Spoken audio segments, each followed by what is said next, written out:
Cesarean sections, or C-sections, are on the rise, and they have been for many years now. And there's multiple reasons as to why that's true. We can't just say it's because women are electing to get them more frequently, or that more emergent conditions are occurring that are forcing the C-section. That said though, if you look at the statistics worldwide, which do vary by country, it's around 20 to 30% of all births are C-section.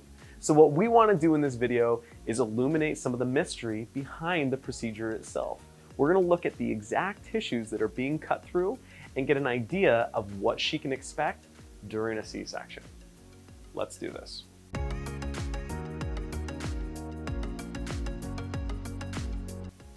First of all, there is no universal procedure for a C-section. The type of procedure that's performed depends on a variety of factors, including the doctor as well as the circumstances with which it needs to be performed, such as, is it an emergent C-section? Is this designed to save mom and baby's life? Or is this a planned C-section and this woman received multiple C-sections prior to that?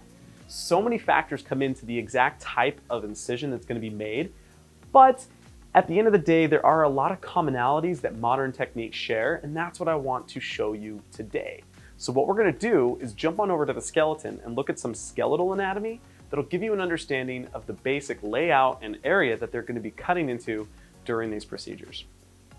Now this is a real human skeleton pelvis. Now obviously we've made a few adjustments such as the metal and the paint that illustrates the muscle attachments, but it's going to give us a really good idea of the landmarks that are in the area as they're making their incision. And again, the incision really does differ depending on the procedure they go with, but more or less, they're going to go anywhere from 2 to 5 centimeters above this area here called the pubic symphysis. You see this piece of cartilage? This piece of cartilage connects these two pubic bones, and we call that the pubic symphysis. So they'll go just a few centimeters up, and then they're also going to be going based off of these two landmarks here called the anterior superior iliac spine, or ASIS. So they're going to go a couple centimeters in the medial direction, make their transverse or curvilinear incision, and then stop another couple centimeters before they would reach the ASIS.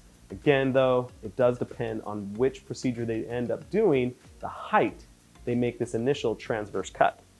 So when they make this initial transverse cut in the abdomen, they're only cutting through the superficial layers of the abdomen or the integumentary system. So this is the epidermis, dermis, and hypodermis, or the subcutaneous tissue, which is comprised mainly of fat cells.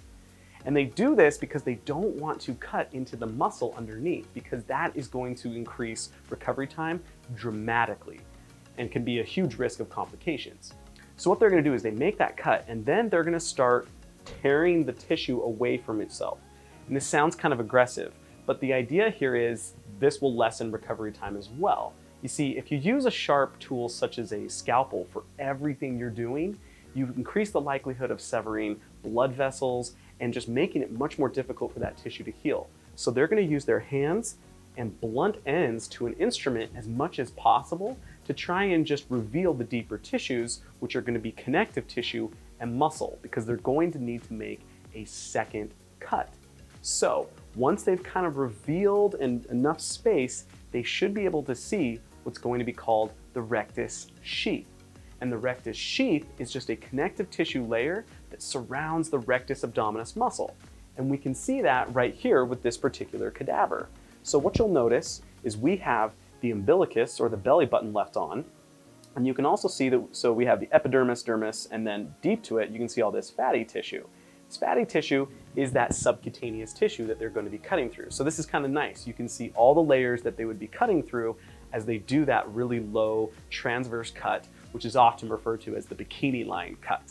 But once they do that and they've exposed enough of the area, they can see this tissue here called the rectus sheath. So all this white connective tissue, this is called the rectus sheath, and it just lies just on top of the muscle tissue, the rectus abdominis. So we've kind of cut away some of the rectus sheath to reveal the rectus abdominis on this side and left it intact here.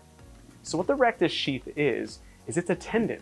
It's a tendon that emerges from the obliques, which are on the sides. And you can see the obliques here. So we can see the fibers of external oblique, and then I can kind of flip that over and we can see the fibers of internal oblique.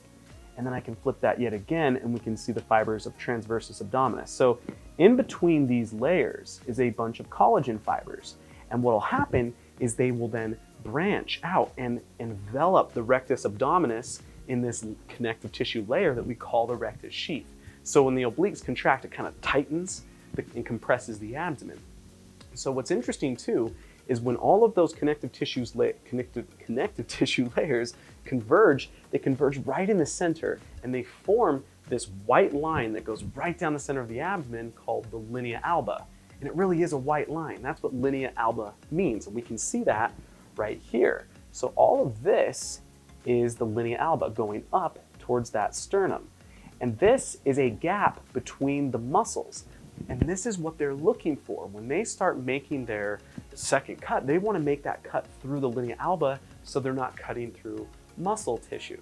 So they will reveal away or kind of cut away or remove part of that rectus sheath just so they can see enough of the linea alba to then cut or tear their way through. Again, depends on the specific technique they use, but once they do that, they're then going to meet another layer that's called the peritoneum. And if I flip this over, we can see what this peritoneum is going to look like.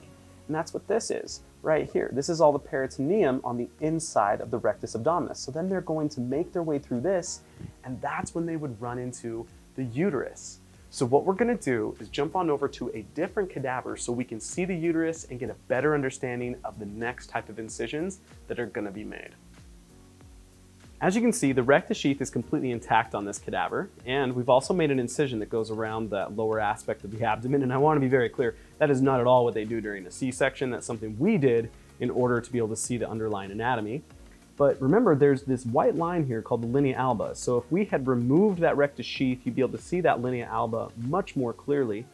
And what they do is they'd make an incision in going vertically through that linea alba and then separating the two rectus abdominis muscle heads.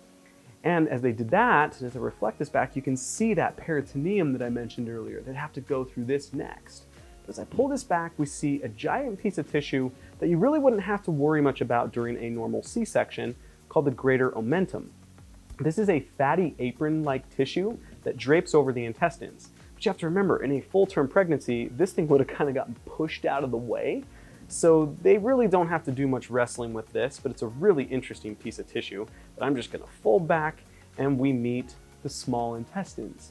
And again, the small intestines would also be kind of out of the way. You see, the uterus would have pushed them to the side, and they would have also slipped behind the uterus in most cases.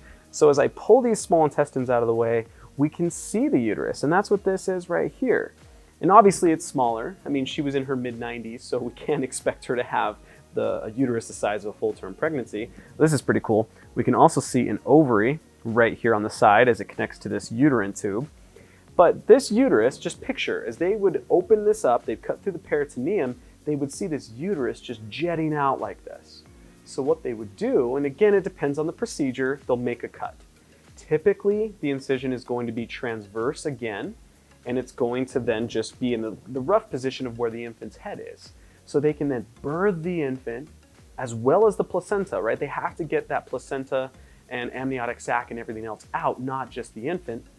But as they birth that, they would then stitch that uterus closed.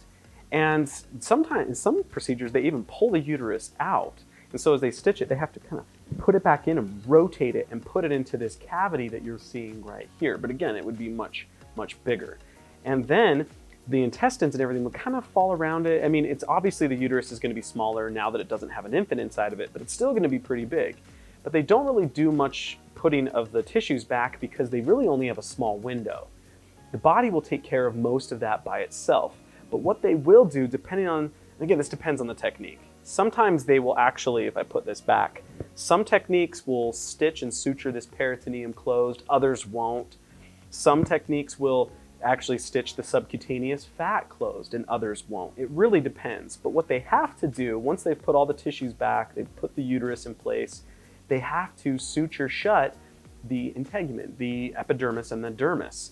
And when they do that, at that point, the C-section is done.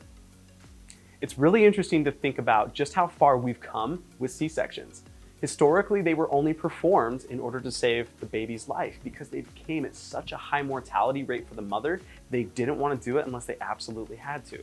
But again, nowadays, like I mentioned earlier, we're hovering around that 20 to 30% average worldwide. It's amazing to see just how far we've come.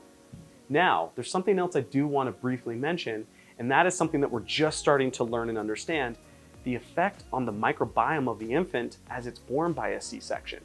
You see, normally as the infant is born through the vaginal canal, mom's vaginal secretions, which are coated in good bacteria, will then coat the infant. The infant will even swallow that, and it will help create a different microbiome population eventually inside of the digestive tract. But when they're being born by C-section, we're finding a completely different microbiome profile. And that's going to be more similar to the skin on the mother, as well as even the operating room itself with which the infant is born. Now, we're still not sure of what consequences this will have later on in life, if any at all. But it's so interesting to note that there's just differences in even the microbiome based on whether it's a C-section or a vaginal birth. I know for me, I'm very interested to see where this will go as we learn more throughout the years. But hopefully this gave you a better understanding as to what's going on with a C-section, or at least the anatomy that they're cutting through as they perform it. Be sure to like, comment, subscribe if you haven't already, and I will see you in the next video.